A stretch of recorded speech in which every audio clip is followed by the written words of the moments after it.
We grow up believing a sacred myth that family love is unconditional, that parental sacrifice is the purest form of devotion. And for a time, those words wrap around us like warm blankets. Mother gave everything for you. Family comes first. Parents are always right. They sound like love. But Carl Jung warned us, love, when distorted by unhealed fear and pain, becomes something else entirely. It becomes the most insidious form of psychological control, wrapped in the softness of sentiment, weaponized by the unconscious. These familiar phrases, so gentle, so unquestioned, begin to weave invisible chains, not out of cruelty, but out of unconscious inheritance. What appears as nurturing can, in fact, be domination veiled in affection. Jung called this conditional love, masked as sacrifice, a kind of love that demands obedience, not freedom. In such families, the child is not invited to grow, but instructed to fit. They are not guided toward their essence, but molded into a shadow of their parents' design, and not out of malice. Often it's fear passed down like heirlooms. The parent says, "Don't chase that dream, you'll fail." But what lies beneath is their own unlived life, echoing through generations. They caution you about the world, but they inject their helplessness into your bones. In protecting you, they clip your wings, not knowing they are repeating the very wounds they once endured. Jung believed that true maturity begins when we embark on the journey of individuation, the sacred unfolding of the authentic self, a process that demands we confront and transcend the internalized images of our parents. But toxic loyalty, that subtle, guilt-laden allegiance to family, is often the fiercest barrier to this transformation. It whispers that freedom is betrayal, that distance is abandonment, that being true to yourself will hurt those who gave you everything. And so, you begin to shrink, slicing off pieces of your soul just to fit the silhouette they handed you. But the truth never disappears. It waits beneath the performance. Real love does not ask you to vanish. It does not silence your voice for the sake of false peace. And it certainly does not bind you with guilt. Jung reminds us, when you dare to accept yourself fully, unapologetically, you are not betraying anyone. You are simply returning the responsibility for their shadows back where it belongs. You are choosing something far greater than blind loyalty. You are choosing the truth. If any part of you has ever felt torn between loyalty and your own becoming, stay with this video. Because what follows isn't just explanation, it's liberation. A path through Jung's deepest insights, where we'll uncover how love, when misused, becomes control, and how your truth might just be the most loving act of all. There are wounds that never raise their voice. They do not bruise the skin or shatter the bone, but they shape a life, and many of them begin in families that mean well. Carl Jung warned us, the most dangerous forms of control are not loud, violent, or deliberate. They are unconscious. They come cloaked in devotion, and within families, this devotion often carries a price. Be who I need you to be, not who you are. The mother, afraid of her own unmet longing, projects that hunger onto her daughter, teaching her without words to carry shame when she shines too brightly. The message is subtle but sharp. Tone yourself down, don't be too much. I didn't get to be. The daughter becomes careful, controlled. She learns that love feels like guilt, and pride must be earned through self-erasure. The father, shaped by his own father's silence, brings into the marriage a wound wrapped in logic. He cannot feel, so he intellectualizes. He cannot love vulnerably, so he provides with calculation. His wife, who longs to be seen, becomes the container for all that he represses. And in time, she too becomes silent, not because she is content, but because it's easier than fighting a ghost in a man's body. Between siblings, the projections dance in more intricate patterns. The golden child, burdened with expectation. The scapegoat, exiled for their difference. The quiet one, invisible beneath the noise of someone else's drama. And still, No one quite knows where their own story begins and where the family narrative ends. In these subtle power dynamics, identity becomes confused with role. You are the fixer, the peacekeeper, the difficult one, the overachiever. Not because these labels reflect your truth, but because they reflect someone else's fear, someone else's shadow, someone else's unspoken longing to feel powerful, loved, in control. Jung called this psychic entanglement a contamination of the soul. It's not just unhealthy, it's spiritually disorienting. When you absorb someone else's unresolved emotions, you begin to confuse their sadness for your own, their limitation for your boundary, their silence for your failure. Romantic partnerships are often where this projection reaches a boiling point. The woman becomes the mother he never had, not out of desire, but out of his own psychological arrest. The man becomes the savior she idealized in childhood, and eventually resents for never being real. And so they orbit one another, projecting, performing, never fully meeting. What we call conflict is often the collision of two unconscious pain bodies, each trying to be seen but speaking in the language of blame. "You don't make me feel loved," says one. But underneath, the voice is older. "I was never loved the way I needed to be, and I've mistaken you for my healer." In sibling relationships, resentment often festers not from difference, but from the unequal weight of unseen burdens. One carries the legacy, another rebels. One stays close to home, the other flees, and each believes the other had it easier. But the truth is more complicated. Both were shaped not by each other, but by the roles unconsciously assigned in the architecture of family trauma. This is the tragedy. No one means harm. But harm is done, not through cruelty, but through blindness. And it continues, until someone awakens, until someone dares to ask, what of this is mine, and what of this was never mine to begin with? That is the doorway Jung called individuation, the sacred rupture, the breaking of the inherited spell. And once you see it, you cannot unsee it. You begin to realize that the love you were given came with conditions, that you were shaped not just by affection, but by anxiety, projection, and survival. And the next question arises, can I love them and still leave this pattern behind? But even after asking those sacred questions, what of this is truly mine, a deeper spell remains, the inherited loyalty to pain. A kind of loyalty that masquerades as love, but which Carl Jung would call a betrayal of the self. This is the invisible contract so many of us sign in the shadows of childhood. If I stay small, you will love me. If I carry the family pain, you won't fall apart. If I sacrifice my truth, maybe we can all keep pretending this is love. It's not said aloud. It doesn't have to be. It is passed through tone, silence, glances, sighs. Through stories that start with, "After all I've done for you," and end with, "You owe us that much." Toxic loyalty is not about devotion. It's about self-erasure in the name of devotion. It asks you to contort yourself to protect the very system that wounded you.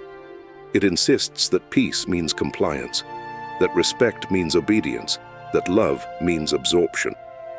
But here's the bitter irony. When love demands the death of your truth, it is no longer love. It is control, dressed in ancestral silk. Carl Jung knew this well. In Memories, Dreams, Reflections, he wrote that nothing has a stronger influence psychologically on their environment, and especially on their children, than the unlived life of the parent. And those unlived lives, their suppressed desires, their forbidden longings, their shame for not choosing differently, become the emotional currency of toxic loyalty. You begin to carry debts that were never yours. The mother who sacrificed her dreams demands your gratitude, not for who you are, but for what she gave up. The father who stayed in a loveless life silently expects you to follow suit, to make it work, to not break the illusion. The sibling who bore the brunt of rage resents your freedom, and you begin to shrink to make them feel seen. It becomes a cycle. You betray yourself just enough to stay included, to avoid guilt, to keep the story intact. And the more you conform, the more you forget what your own voice even sounds like. Toxic loyalty convinces you that healing is betrayal, that growth is abandonment, that setting boundaries is cruelty. And yet, isn't it more cruel to ask someone to remain in pain just to preserve your comfort? In families where trauma has never been confronted, the one who awakens often becomes the outcast. They are called too sensitive, too angry, too selfish. But Jung would say they are the individuator, the one sent to break the spell, to alchemize suffering into consciousness. And this is where courage is born. Not the kind that shouts, but the kind that silently chooses peace over guilt. The kind that finally whispers, "I love you, but I will no longer harm myself to make you feel safe." Toxic loyalty is a seductive trap because it's rooted in something precious, the desire to belong. But there is a deeper belonging still, belonging to the truth, to your truth, to the self that Jung saw as the totality of who you are meant to become, not a replica, not a savior, not a sponge for generational sorrow, but an integrated being with the right to be whole. To break from toxic loyalty is not rebellion. It is a sacred act of return to your breath, your voice, your path. And once you take that first step inward, a strange thing happens. You begin to see the difference between guilt and guidance, between inherited duty and chosen love, between loyalty and life. Shall we go deeper? Next, we'll explore how the idealization of family becomes its own psychological prison, and how devotion, when unexamined, turns into a velvet cage.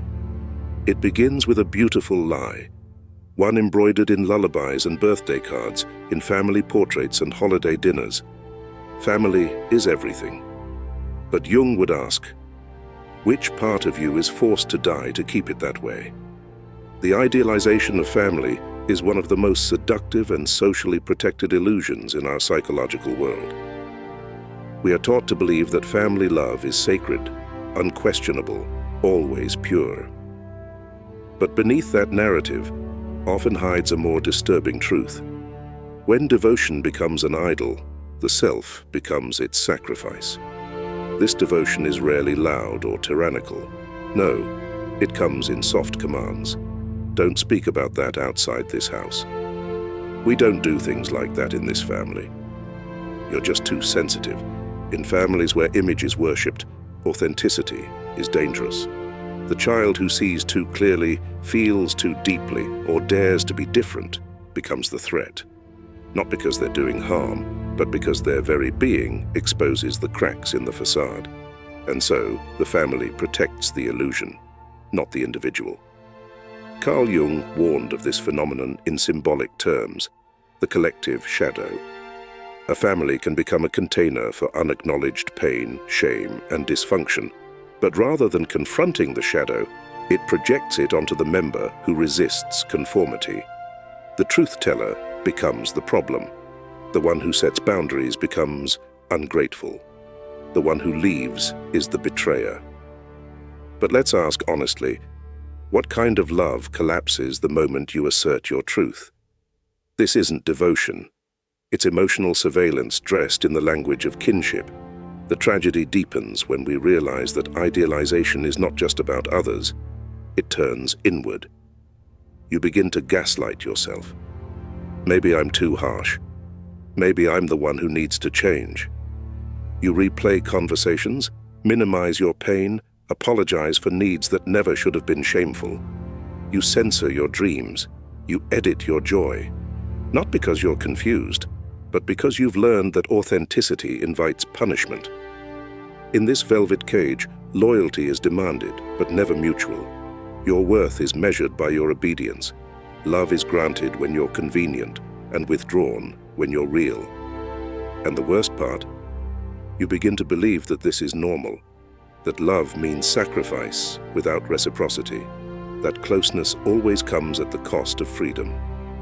Jung would challenge this illusion by naming it for what it is, emotional possession. The idealized family becomes a psychic stronghold, and within it, the individual is not a soul, but a role. The caretaker, the overachiever, the one who never rocks the boat. And so you live for the system, not within yourself. But what if love isn't meant to be a performance? What if devotion, when truly conscious, doesn't ask you to stay in the room where your soul is suffocating? There's a fierce compassion in stepping back, in saying, I love you, but I refuse to disappear to prove it. It's not disloyalty, it's maturity. It's choosing truth over tradition, peace over performance, freedom over fear. Because the true measure of family isn't how tightly it holds you, but how deeply it allows you to grow, to change, to leave, and still be loved. And if that's not possible, then the illusion must break. Not out of anger, but out of reverence, for the life still unlived inside you. Up next, we'll enter Jung's most liberating insight, individuation, and why your sacred rebellion toward becoming your true self is not betrayal, but the highest form of love. There comes a moment in every soul's life, quiet, terrifying, liberating, when the roles we've inherited no longer fit, when the applause we used to crave begins to sound hollow, when the story we've been cast in starts to feel like someone else's life. Carl Jung called this moment the threshold of individuation, the sacred rebellion of becoming who you truly are. It is not a rebellion of rage, but of awakening. Not a rejection of others, but a return to self. Not a fight, but a remembering. Individuation is the process of pulling the scattered pieces of your soul.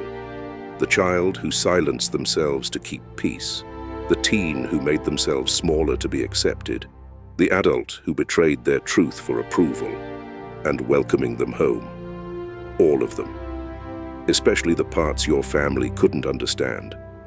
It is a psychological resurrection. But make no mistake, the path is not romantic, it's disruptive. Because to reclaim yourself, you must first disappoint everyone who benefits from your self-abandonment. They might say, you've changed. You're not the same anymore. You've become selfish. And they'll be right. You have changed. You are no longer playing the role that comforted them. You're choosing discomfort. But it's yours. Your boundaries, your voice, your truth. And this rebellion is not loud. Often, it begins in silence.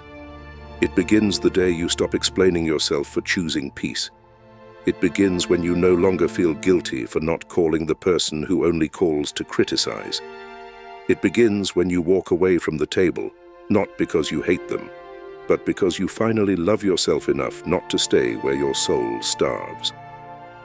Jung understood that individuation means facing your inner parents, the voices of guilt, duty, and fear that were internalized long ago. These voices don't just fade. They echo inside your choices, your relationships, your self-worth. They whisper things like, "You owe us. You're nothing without us. Don't forget where you came from." But what if remembering where you came from is the very thing stopping you from discovering where you're meant to go? The journey of individuation isn't about erasing your roots. It's about untangling them from your identity. It's the sacred act of saying, I honor the path that brought me here, but I am not the path. I am the traveler. And here's the truth most never tell you. When you stop betraying yourself to be loved, you might lose a version of belonging. But what you gain is integrity, wholeness, a peace that doesn't demand your silence, a life that doesn't require performance. Because you were not born to be someone else's dream. You were not put here to repeat the wounds of your lineage. You are here to awaken, to interrupt, to become. And yes, that sacred rebellion might leave you walking alone for a while. But Jung would remind you, solitude is not emptiness. It is the space where the soul begins to speak again. In the next part, we'll explore what it truly means to choose peace over guilt, and why doing so is not betrayal, but the highest form of generational healing. Peace is often quiet. It doesn't scream for validation. It doesn't need to be understood. But when you've been raised in a system where love is measured by sacrifice and worth is tied to compliance, peace can feel like betrayal. Carl Jung taught us that one of the most difficult spiritual acts is to choose your inner truth over inherited guilt. Because guilt, especially within families, is not always rooted in wrongdoing. It is rooted in disobedience to an emotional script you never agreed to but were expected to perform. You know the lines, "You're all they have. You owe them everything. After all they've done for you." But the price of playing those lines again and again is your soul's erosion, your silence, your disappearance. In families where love and duty are entangled, guilt becomes a leash, soft, invisible, and strangling. You're not asked directly to betray yourself. It's more subtle. You're expected to compromise just this once, to not say what you truly feel for the sake of peace, to stay connected even when the connection causes you pain. But what if peace doesn't come from preserving connection? What if it comes from preserving yourself? There is a sacred moment in every awakening when you realize the very thing that's making you feel guilty is also the thing keeping you from healing. Because guilt is clever. It speaks in your mother's voice, your father's eyes, your culture's code. It dresses up in love and tradition. It reminds you of birthdays, of sacrifices, of the debt you supposedly carry in your blood. But Carl Jung would say, guilt is not the same as morality. It's not the same as truth. It's not even the same as love. True love doesn't ask for your silence to feel safe. It doesn't require your self-erasure to feel proud. And it certainly doesn't weaponize your conscience to maintain control. To choose peace over guilt is to reclaim the authority of your own nervous system. It is to say, I choose calm over chaos, even if that calm is misunderstood.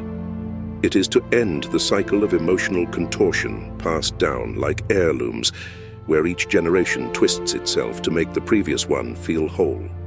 You are not betraying your family by choosing peace. You are ending a legacy that mistook suffering for love.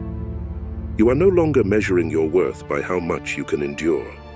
You are defining love not by how much you give away, but by how much truth you can stand to live with. And that kind of peace, it ripples outward. It heals silently. It doesn't require an apology from those who never saw your pain. It doesn't depend on anyone's permission.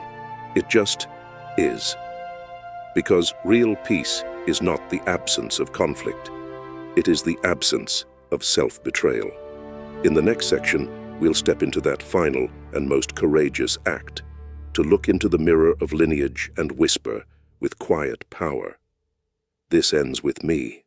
There is a moment, and you'll know it when it comes, when silence is no longer noble, when staying small no longer feels like love, when guilt no longer keeps you close, only caged. And in that moment, a sentence rises from deep within you, not shouted, not argued, simply stated like a vow. This ends with me. Not out of rebellion, not out of spite, but out of reverence, for life, for truth, for the self you were always meant to become. Carl Jung taught that the unconscious will govern our lives until we bring it to light. That light is not loud. It is not dramatic. It is consistent, clear, and, above all, honest. And honesty, when you've spent your life wrapped in emotional camouflage, can feel radical, even dangerous. Because to say, "This ends with me," is to become the interruption in a generational script. It is to step out of the roles assigned to you, the fixer, the savior, the dutiful one, the invisible one. It is to put down the legacy of emotional debt that was never truly yours to carry, even if everyone insists you owe it. Yes, it will be misunderstood. Yes, some will call it betrayal. But if they mistake your healing for harm, it only reveals how conditioned they are to cycles that no longer serve any soul. And you? You were not born to serve dysfunction. You were born to transform it. To say this ends with me is to choose consciousness over comfort. It is to allow the pain to surface instead of numbing it. It is to speak when silence would be easier. To set a boundary when your nervous system trembles. To say no even when your voice shakes. And to say yes, finally, to your own aliveness. You are not responsible for your parents' unlived lives. You are not the balm for their unresolved wounds. You are not the mirror in which others must feel beautiful to believe they are worthy. You are your own soul, your own story, and to write it fully, you must sometimes close the chapter of inherited pain with compassion, not contempt, with firmness, not fury. Let others think what they will. Let them cast their narratives. But deep inside, a quieter truth will take root. You honored life by breaking a cycle. You chose love that liberates, not loyalty that suffocates.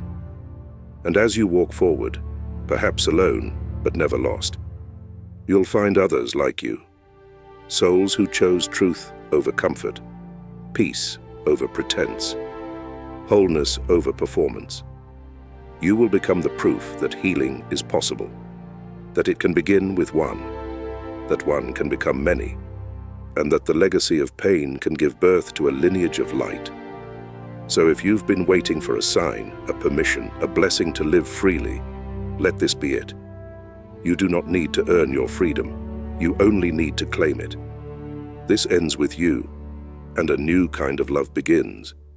If this message stirred something within you, don't walk away in silence. Subscribe, like, and share to support a community devoted to truth, healing, and inner awakening. Your presence here matters, and your journey is just beginning. Let's grow together, one truth at a time.